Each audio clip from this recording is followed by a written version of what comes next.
Vaticano. Pope Benedict XVI talks about the true bread of life and decries the current violence in the Middle East. This head of Ukrainian Greek Catholics speaks about the Rite's past, present and future. This Jesuit explains his idea of understanding the faith on the web, or cyber-theology, and his religious society gives assistance to refugees in the heart of Rome. The secrets of this basilica, also the burial place of St. Lawrence the Martyr, are revealed. Then we catch up with this British poet and Catholic convert. All coming up on Vaticano.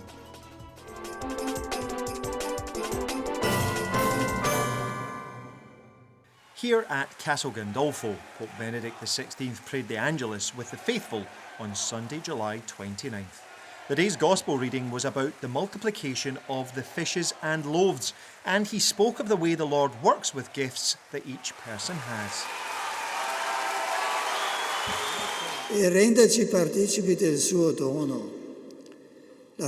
Jesus does not ask us for what we don't have, but he shows us that if each of us offers what little he has, the miracle can be achieved again, that God multiplies our little gestures of love and makes us participants in his gift. The crowd is struck by this. It sees in Jesus the new Moses, worthy of power, and in the new manna a sure future. But they stop short at the material element, which they've eaten, and the Lord, knowing they'd come to make him king, retires again to the mount by himself. Jesus is not an earthly king who exercises dominion, but a king who serves, who dotes over man to satiate not only material hunger, but most of all the deeper hunger, that of orientation, of meaning, of truth, the hunger for God. Dear brothers and sisters, we ask the Lord to make us rediscover the importance of nourishing ourselves not only with bread, but with truth, love, Christ, with the body of Christ, participating faithfully and with great awareness in the Eucharist, so as to be ever more intimately united to him. In fact, it is not the Eucharistic food that is transformed in us, but it is us who are from it mysteriously changed. Christ nourishes us, uniting us to him. He attracts us to him. At the same time, let us pray that no one ever lacks the bread necessary for a decent life, and that inequalities are not beaten with weapons of violence, but through the sharing of love. After asking for peace in Syria and Iraq and expressing his hope for the 2013 World Youth Day in Rio de Janeiro, the Pope addressed English pilgrims and all the English-speaking visitors present to this Angelus prayer. In the Gospels this morning, our Lord miraculously offers food to the crowds, leaving a sign of God's immeasurable providence in the Eucharist. Strengthened by that sacrifice, may we always work for the spiritual nourishment of our brethren, not forgetting the poor and needy. God bless you and your loved ones.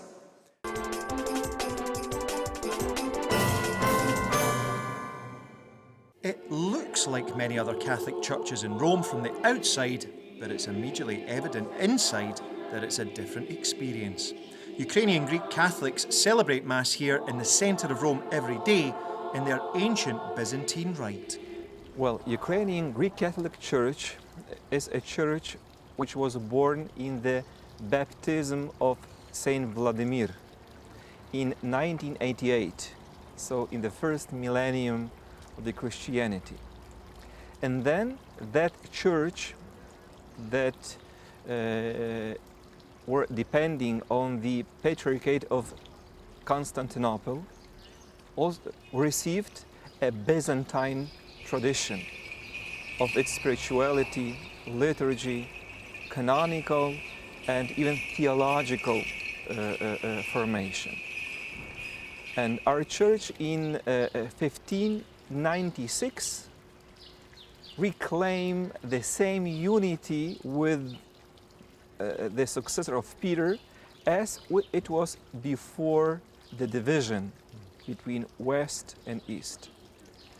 So in that part of our story, our history, we became an integral part of the Catholic community. And throughout the ages, we were witnessing our tradition as a church of the Eastern tradition, Byzantine Rite, but in the same way, Church of the East, which is united with Holy See and successor of Peter.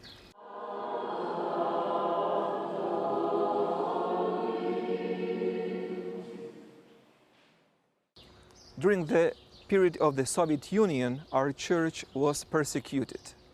We were the largest Eastern Catholic Church which lived in the illegal situation. We would call the underground church in the Soviet Union.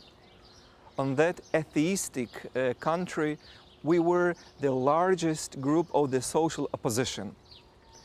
And when Soviet Union fell down, our church went out.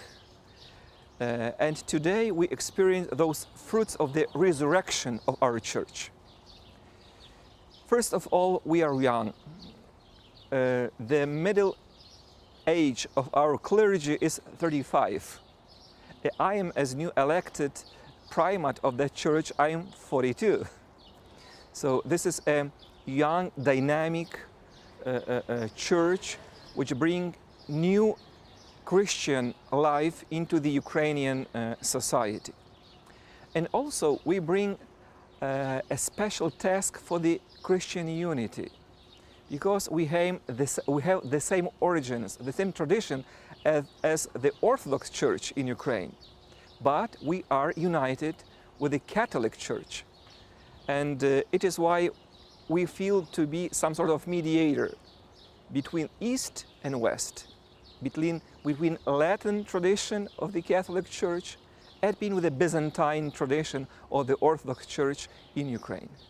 For me personally and for our church, to be in unity with Rome means to have a great rock of Peter to lay on. In our history, we never were a church of state.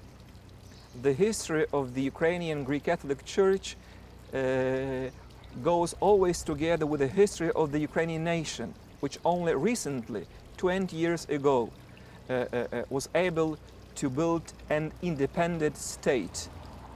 So it is why we are able to bring a witness to Christ today, because we were supported.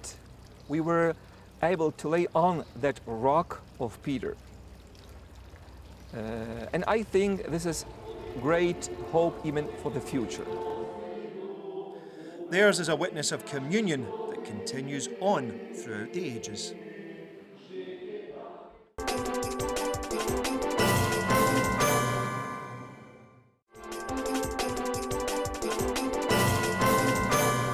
Welcome back. You're watching Vaticano.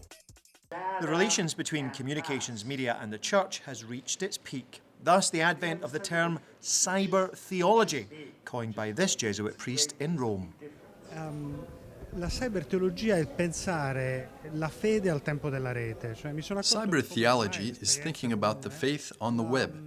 I realized that what is now common experience, ordinary life, the knowledge of the world and the relationships we have, all are influenced by or even lived on the internet, on social networks, in our capacity to search.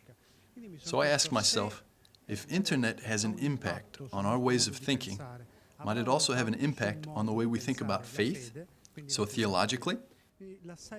Cyber-theology, as I call it, consists of this reflection on the faith in the information age.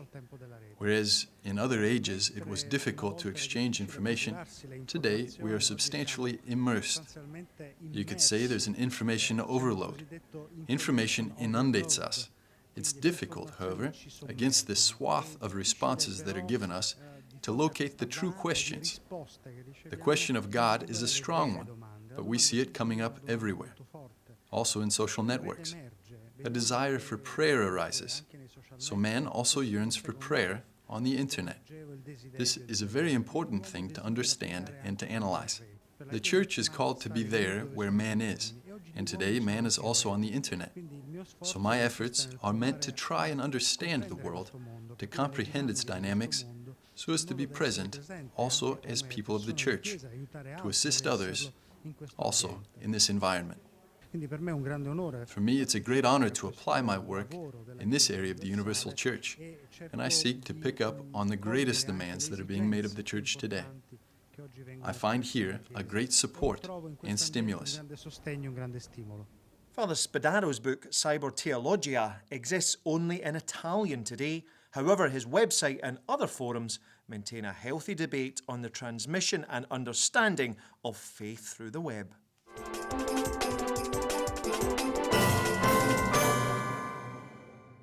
Right here in the heart of Rome, refugees find a home.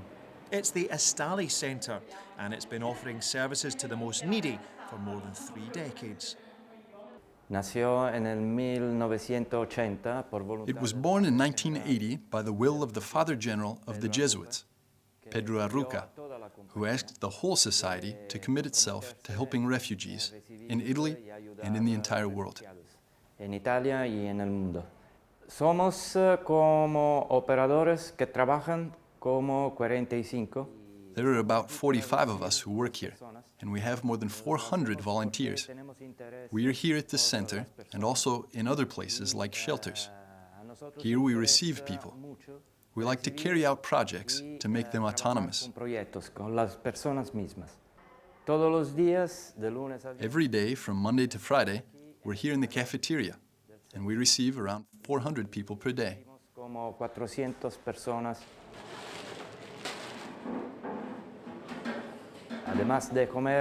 In addition to eating, they can take a shower and speak with the legal services department, meet with a doctor, receive medications, and speak with Father Giovanni and with all the others who work here to ask for assistance.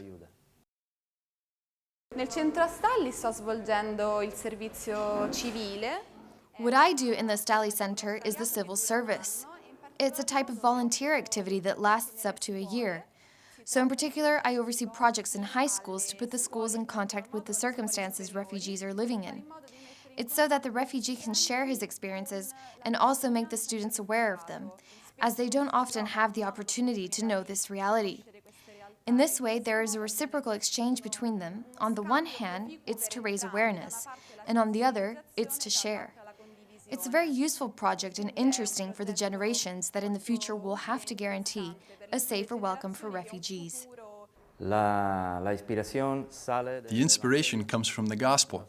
We don't invent anything. We're just paying attention to what the Gospel says, what it teaches us. And in receiving the people, the color of their skin, their language, or religion doesn't matter. For us, they are people, and they need attention and assistance. No distinctions are made. The majority of people who arrive here are from different religions. The majority are Muslim, and we don't make distinctions. Para mí es motivo para enfadarme cuando It makes me quite angry when someone emphasizes that the person in front of us is Christian or Catholic. I tell them that they should say that we have a person here in difficulty before us, and that's it. There are no distinctions. Just as in the Gospel, there are no distinctions made for helping people. And here, each who comes receives aid from a friendly face. That's charity in the streets of Rome.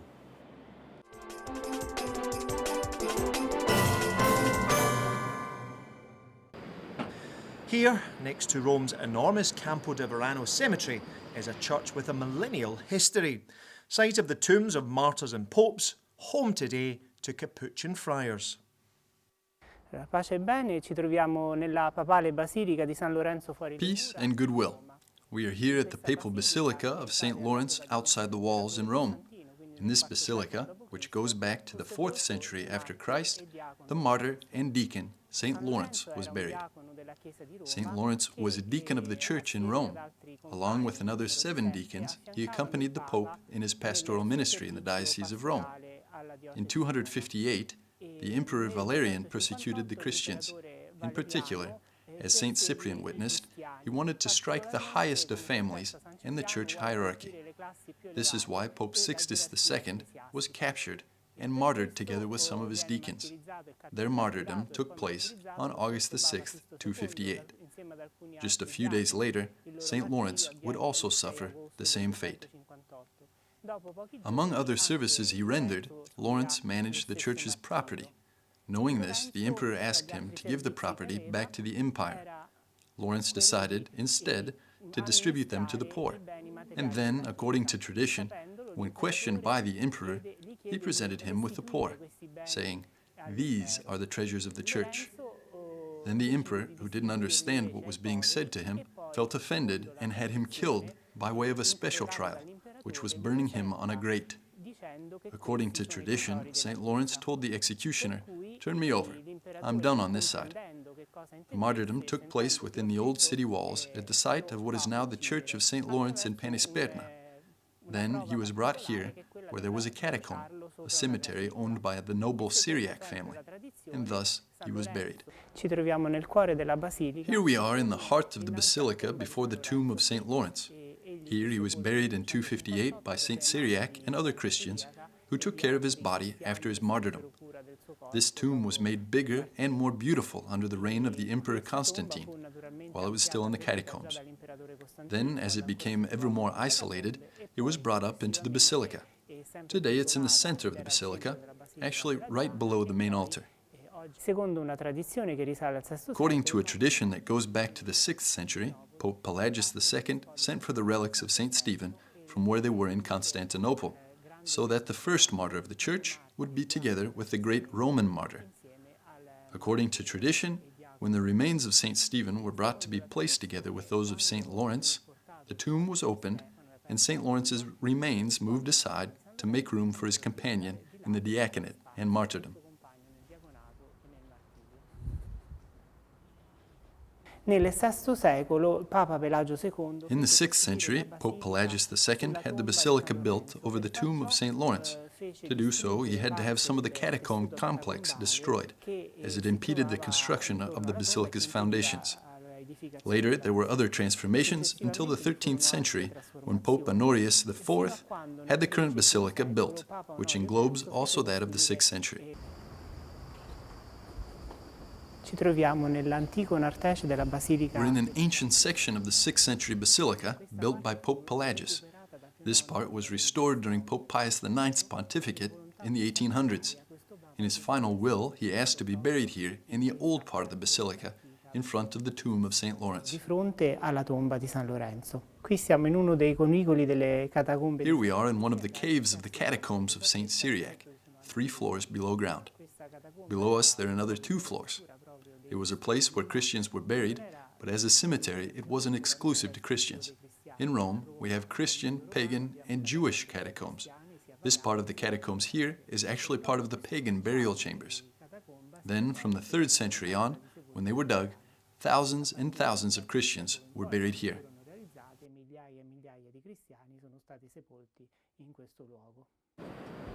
The feast day of the 3rd century martyr St. Lawrence is celebrated every year on August the 10th.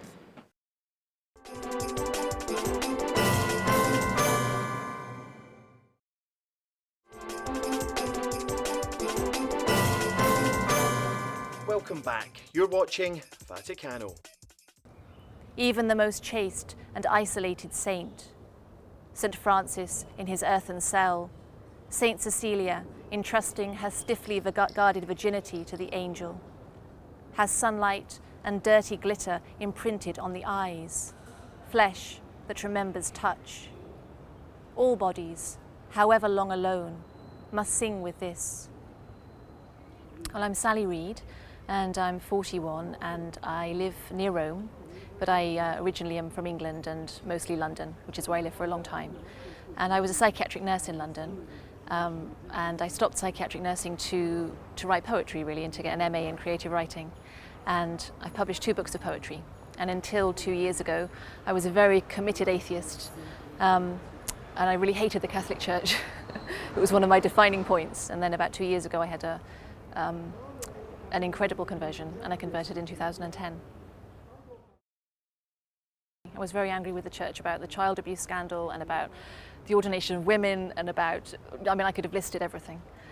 And but what was interesting and what was very providential was that what I hurled at him was the abuse scandal and corruption in the priesthood. And actually I didn't understand at that point that he was a priest who had fought against corruption in Ukraine and had had his own life threatened seriously and had had to flee Ukraine. And so he literally landed on the streets of Santa Marinella, and I'd kind of hurled myself at him saying, you know, how can you stay in such a loathsome church? And he'd been up against the loathsome side of the church, if you like, and yet he is a man of intense faith and integrity. So that disarmed me. It didn't win me over in the slightest, but it was just so odd. It felt like we were supposed to be talking to each other for some reason. And from then on, I kind of badgered him a lot. My conversion came about in various stages. First of all, as a writer, I was writing a book that's actually about to come out, in the voices of psychiatric patients whom I'd nursed 10 years ago. And these patients have Alzheimer's, schizophrenia, their parents have been killed in the Holocaust, they have depression, they're anxious. And I had to find a way of finding their voices and making them speak. And as I was writing this book, I became very aware that I didn't know where the soul was, and I didn't know if the soul existed, and it was really driving me crazy. When I was trying to give speech to a man who had Alzheimer's and he had no memory, didn't know his own name, had no life, then I couldn't locate where he was anymore, and that was driving me nuts, literally. And so while I was talking to this priest about is there a God and all of that kind of stuff, I suddenly had this feeling as a poet that God was the ultimate poet and the ultimate creator, and I was simply being used as an instrument. And it was at that point it was kind of an intellectual thing. And I contacted the priest and I said, I don't think I'm an atheist after all. I think there might be a God. And he was like, oh, you know, okay. And I said, but, you know, why would I be a Christian? I might be a Hindu. I could be a Sikh. I could be a Muslim. You know, Christ just didn't come into it. And he was very patient and very good. And he just said, well, you know, Christ will convert you. I'm not going to convert you. And he said, pray. And I'd never, ever prayed. But when I went to pick up my daughter from school, she's at a convent school, and there's a church attached to the school right by the sea. And every day I would go to the school to pick her up. And I should interject that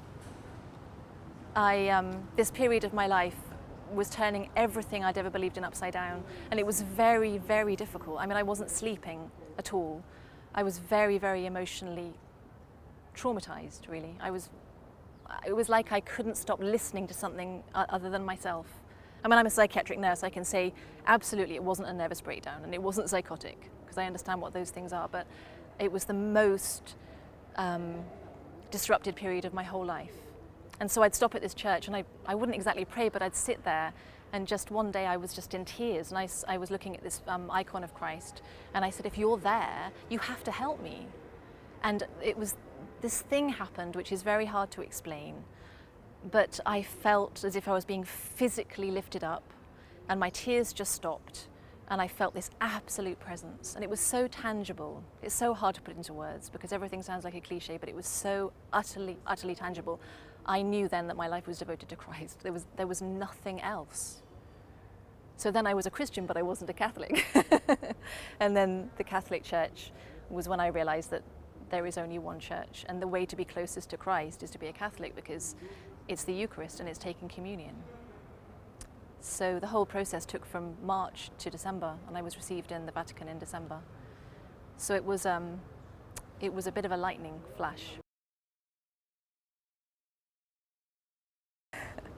You do go through a stage of intense euphoria, which is what people tell you when you first convert. And you know, I certainly had that period of intense euphoria, but the happiness has never left me yet. Even though being a Catholic has its challenges and calls you to account for things that you're not called to account for as an atheist. You have to live your life a certain way, and there are difficult decisions to be made. I'm still happier than I've ever been. I really am, because life without God is extremely difficult. You know, I remember one friend said to me, when I converted, she's a Catholic, and she said, as an atheist, you know, how do you deal with death? And I said, it's not the concept of death that's a problem for atheists, it's the concept of life, you know, because I found it tremendously hard. And I don't so much anymore. It is hard, life is difficult, but when you understand what it's about and you understand what's arching over you, then, I don't know, it just has brought a lot of comfort. No, it hasn't stopped me writing poetry, but it's changed things in very fundamental ways. In the sense that I think my first two books of poetry, there was an intense searching. and also very much conscious of I was very conscious of my place in the secular world of art, because art these days is very, very secular. And I think that that's slowly changing. And actually what I've been writing lately are more, for me, still in the poetic vein, because it's kind of mysticism, but about religion and about God and about my relationship with God and Christ. And so it hasn't stopped me as a writer in the slightest. And I don't know where it's going to go with poetry, but I think it's going to be interesting. Because some of the monologues I wrote, as an atheist, there's no God, there's no soul, and by the end of it, you know, you can see that the writer believes that there is, and and I do believe that was what saved some patients, was this openness to grace. You know, it was astonishing to me that you'd have two people with, you know, similar histories, and one would be kind of able to be saved and the other one would be kind of in a permanent downward spiral, and to me that was the action of grace, perhaps in some people's lives, so it's interesting. You are like those nascent flowers gearing up to loose their endless scent. You are what every saint must long to be, craning whitely, loved and absolutely untouched to some unimaginable point of light.